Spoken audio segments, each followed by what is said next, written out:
Hot D? Oh, yeah, baby. Finally, some Hot D. And also House of the Dragon. An alternate version of that joke that I enjoyed was I just had some Hot D, but I still have to watch House of the Dragon. Yeah, I mean, it could be that this is just a oasis in the desert. Like you're just thirsty and you want to drink something. But it does feel good to watch this show. I think it's good. It's not perfect, but it's good. It's for sure good. No. I enjoy it. It's not perfect, but what I'm thinking about right now is that I've watched 2 series with twins in it. House of the Dragon and The Acolyte. And there's a plot in House of the Dragon that deals with twins where I know the emotions of the twins in every scene. Yep. I know like the conflict. I know what they're going through, their loyalties, and then spoilers, they fight and it makes sense. And in the other show, Acolyte, there's nothing. There's nothing. I think you could probably describe most of the characters on House of the Dragon really well. Like you could really, I know what all of them want. I know what makes all of them tick. So when actions happen, I know how it's going to implicate the story, and that's what makes it intriguing to watch. As of this recording, there's been 2 episodes. One of them, again, this is spoilers. So the one ends with the plot to that goes wrong to murder Aemon Targaryen, and it ends up that Daemon hires a rat catcher to go into the castle, and he stumbles into the quarters where the young children are, and he's like, son for son, we'll just get one of these, and so that's a terrifying scene. Yeah. Very Game of Thrones, like it really bringing Game of Thrones back to like, oh, there's going to be nasty shit in this show. Yeah, well, the thing is, it's nasty, but I do feel like they're a little more tasteful. I think the sex stuff they were. Do you remember like in Game of Thrones, one of the seasons there was a sex thing that like really outraged people, 10 years ago. And so, yeah, now it's like, all right, we'll be tame. We'll kill children. We'll kill children, but it's off. So you can only hear the sounds of them getting their head lopped off. It was pretty effective. And, the little boys are very, very sweet. And so it's hard. Yeah. And I was, again, spoilers. There's a whole sequence where they're like, let's, where the king's hand, his grandfather says, like, we really should display the body for the public so the public knows the insult that's come to the crown. And so any future, this will help solidify our power.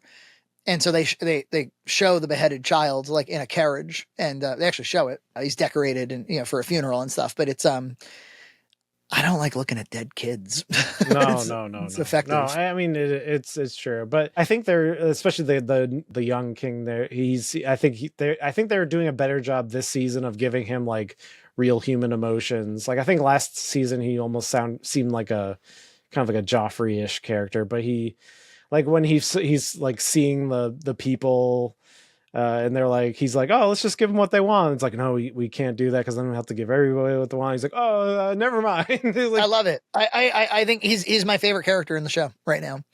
And like he's like with his like teenage like friends like in the throne room. And that's great. They're just having a good time. And I think and then after the death of his son, he's like, I think his emotions really make like that's the thing. It's like when something happens in this show, their emotions make sense. Like the reactions always make sense. They think it through, and the characters are written in a way that doesn't like insult you or like it's just bafflingly stupid, or it's just done for like plot reasons. Like the cliffhanger of season 1 was like, oh, Rhaenyra is going to launch war after losing her son. And actually she doesn't. She's actually a more restrained character than that. Daemon's the one who does the swift reaction. And then, but also Rhaenyra did say, I want Aemon's head or whatever. It's funny that scene in the small council where like, oh, I would never do that. Who could do that? And everyone like starts like slowly looking at Daemon, and he's just okay. That's great. And then their argument is like very like, it's just very mature. It's very raw. It just makes sense with where their characters are in that moment, and that's what I like. It reminds me of like they would do that in like Breaking Bad and Better Call Saul, where they would set up things and pay them off, and the characters would react, naturally, or how would logically make sense from those things. Dude, that's what storytelling is. I know. Feels like you just described the fundamentals of storytelling.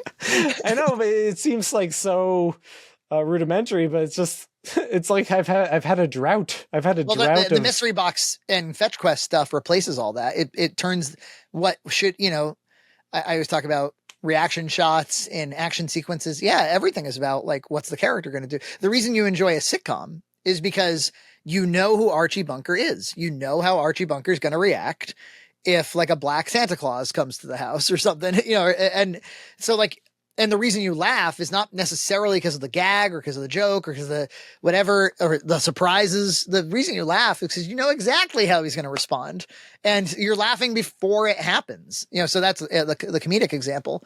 But the dramatic example would be like, oh my God, I know how that character would react. And I think in this, because there's a lot of logistics in this show, you as the viewer are like problem solving for the logistics. Like suddenly you're kind of in the position of the hand, you're Otto, and you're like, all right, well, how would we recover from something like that? And that was a character who was kind of villainous in the first season. I thought he was like, he's now very like sympathetic actually.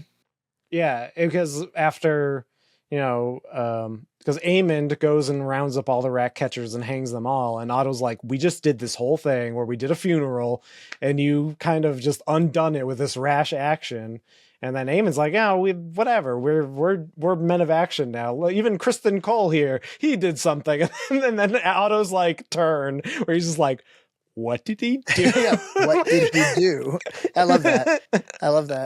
It's even related. One of the things that's cool about Game of Thrones is because it's about power struggles, and you can almost like liken it to maybe your workplace or anywhere where there's like a hierarchy and there's a power struggle and there's leadership, and maybe there's incompetent leadership, maybe there's the old boss was good, the new boss sucks, like you can kind of map it onto your life. And yeah, it's good shit. And it's also shot nicely, by the way. The dim kind of grayscale look is not my favorite, but I think it works. I'm okay with it. I would like maybe just a little more contrast or something. Like I'd like it for it to be a little bit more visible. But yeah. I mean, if there's anything, there are some like pacing issues because there's some characters they introduce. Like there's like the black bald guy and his like brother.